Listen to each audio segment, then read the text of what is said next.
बड़ा इशू है कि माइनॉरिटीज़ को कर्नाटक में रिजर्वेशन लागू होना चाहिए। पहली बात तो यह है कि माइनॉरिटीज़ में कर्नाटक में सिर्फ मुस्लिम भाई नहीं है, उसमें बौद्ध भी समाज है, क्रिश्चियन भाई है, सिख समाज भी है। और सबसे पहले हम इस समाज को, ये जो माइनॉरिटी के सभी समाज हैं, वो एक जगह आना चाहिए, एक प्लेटफॉर्म पर आना चाहिए, सभी में डिस्कस होना चाहिए। और ये हक की लड़ाई के लिए हमको आवाज़ उठाना बहुत ज़रूरी है। सबसे पहली बात है कि ये रिजर्वेशन जब चालू हुआ, कॉन्स्टिट्यूशन में ये रिजर्वेशन फर्स्ट टाइम जब लागू हुआ, हालत ये है कि अब सबसे मुसीबत में कॉन्स्टिट्यूशन ही है इस देश का। पहले कॉन्स्टिट्यूशन को बचाने की लड़ाई हमको लड़नी पड़ेगी और बाद में जो ये है, बाद में रिजर्वेशन का अभी नंबर आएगा। अभी हर तरफ चर्चा चालू है, हम जब भी डिस्कस करते हैं अभी हर न्यूज़ पे चालू है, साहब आप इजराइल की तरफ से है क्या पैलेस्टाइन की तरफ से? साहब हम बोल रहे हैं कि हम मणिपुर की तरफ से, पहले मणिपुर को देखो, बाद में वो इजराइल या पैलेस्टाइन बाद में देखो। देश में वैसा ही हमको पहले संविधान बचाना होगा, बाद में आपका भी आरक्षण बचेगा। अभी महाराष्ट्र में मराठा समाज का आरक्षण की भी मांग जोर पकड़ने लगी है। महाराष्ट्र में जो है अभी अल्टीमेटम दे चुका है वहाँ के सरकार को, मगर ये जो केंद्र की सरकार है, इसको ना रिजर्वेशन देना है, ना किसान को सहूलत देनी है, ना सब्सिडी देनी है।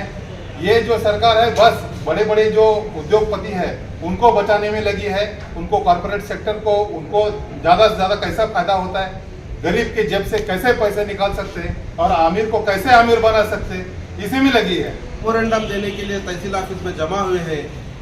ये रिजर्वेशन क्या है?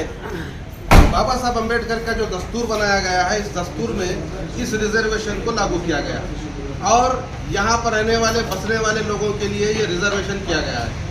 तो हमारे हिंदुस्तान की अवाम आप देख रहे हैं, यहाँ पर ये मुसलमानों के रिजर्वेशन नहीं है, ये जितने भाई हैं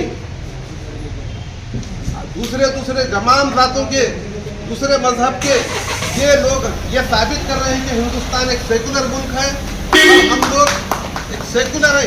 इसके ऊपर अगर नाइंसाफी होती है तो हम ये बर्दाश्त नहीं करते। ये आज आपके सामने साबित हुआ है कि ये लोग हमारे लिए, अगर हमको कुछ तकलीफ है तो वो आवाज़ उठाते हैं, उनके लिए कोई तकलीफ है तो हम, यानी कि हम हिंदुस्तान में एक है। तो हम गवर्नमेंट से ये विनती करते हैं कि आप हमको तोड़ने वाले, बांटने वाले कौन हैं? जब पब्लिक नहीं चाहती तो आप लोग क्यों बांट रहे हैं?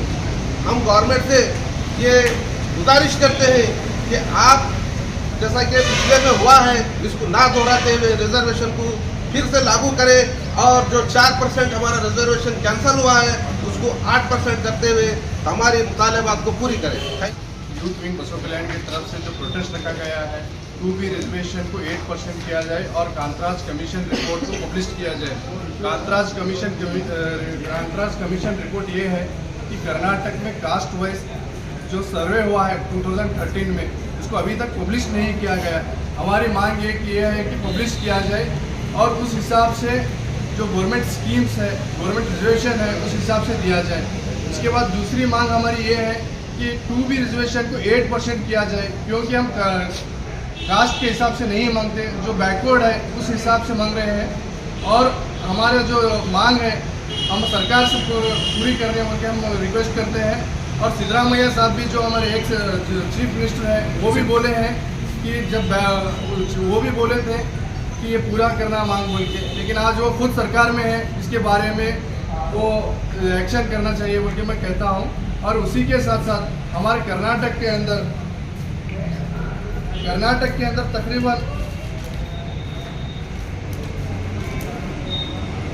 41 यूनिवर्सिटीज़ है, जिसमें वाइस चांसलर एक भी मुस्लिम्स नहीं है और 7 DSPs है, उसमें एक भी नहीं है। बेंगलुरु के अंदर 14 DSP है, उसके अंदर एक भी मुस्लिम नहीं है। 29 SPs है, उसमें से सिर्फ एक मुस्लिम है। 45 चीफ इंजीनियर्स हैं, उसमें सिर्फ एक मुस्लिम है। 53 असिस्टेंट कमिश्नर्स है, उसमें सिर्फ 5 लोग हैं और DC सिर्फ 2 लोग हैं।